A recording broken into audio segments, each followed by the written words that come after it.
Hi everyone, my name is Lisa Brown-Buckner, and today I will be discussing multiple sclerosis, also known as MS, and how this neurological condition impacts occupational performance across an individual lifespan.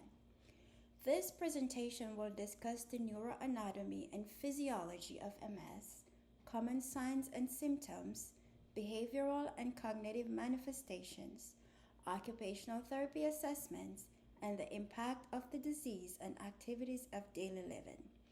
I will also explain how biological sciences, neuroscience, developmental considerations, and behavioral sciences relate to occupational therapy practice.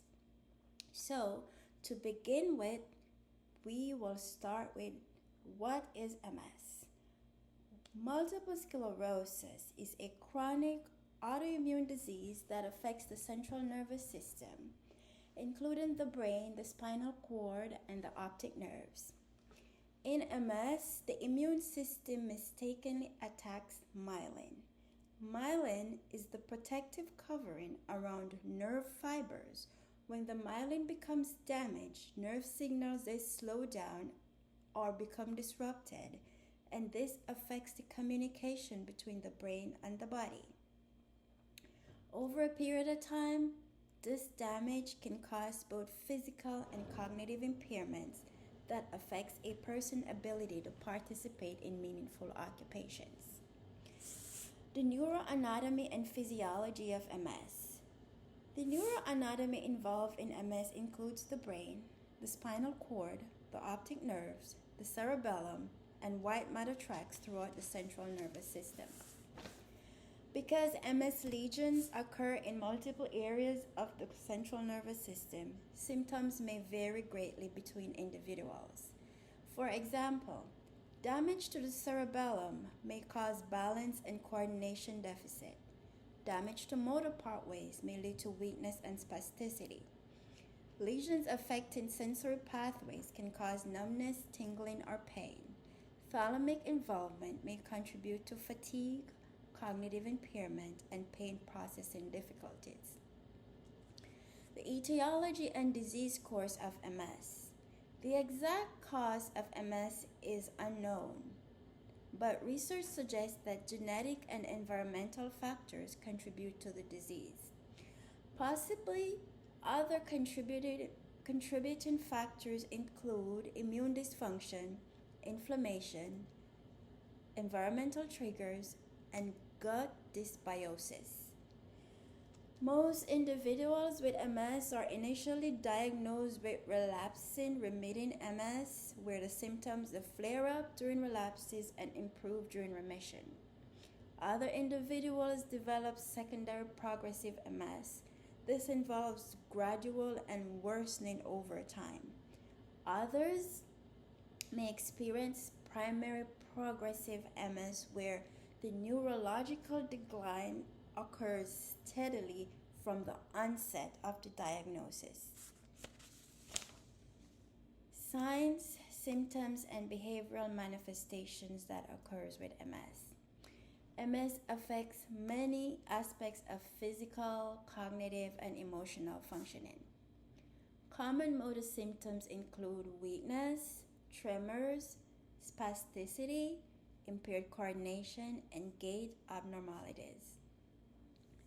Sensory symptoms include numbness, paresthesia, optic neuritis, and pain.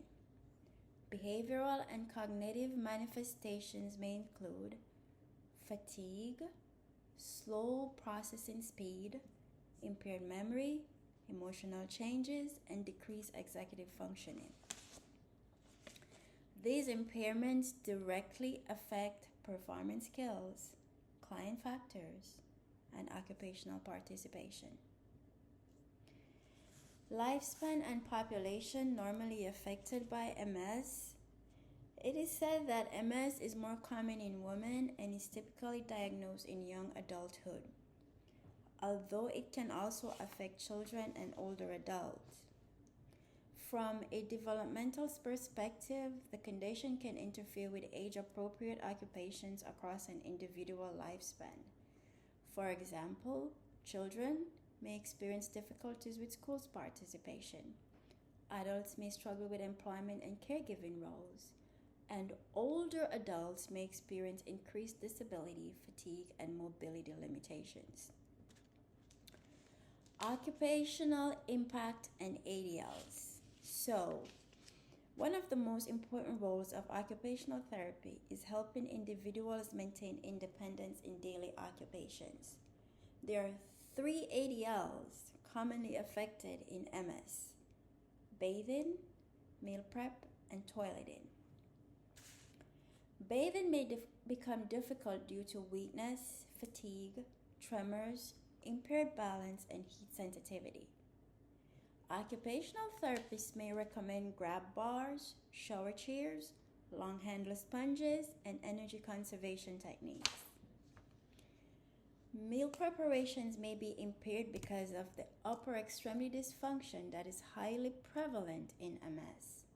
Weakness, tremors, sensory deficits, and increased coordination can interfere with safe food handling and cooking tasks. OT interventions may include adaptive utensils, simplified meal prep strategies, and environmental modifications.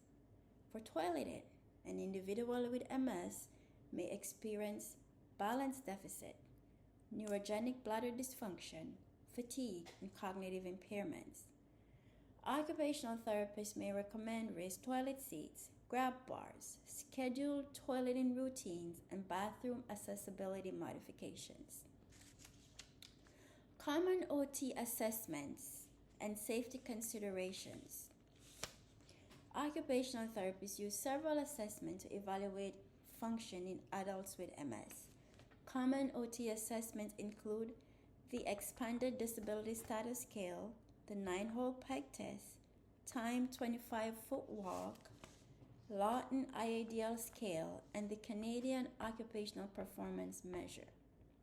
Safety considerations for OT practice include fall prevention, fatigue management, heat sensitivity, cognitive safety, skin integrity, and contracture prevention.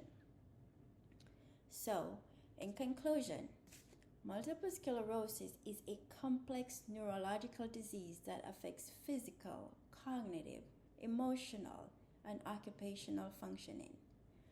Understanding the biological sciences, neuroscience, developmental factors, and behavioral manifestations of MS helps occupational therapists provide holistic, occupation-based interventions that support independence and quality of life. Occupational therapy plays a critical role in helping individuals with MS adapt to challenges, maintain participation in meaningful occupations, and improve overall functional performance. Thank you so much for watching my video. I will see you next time. Goodbye.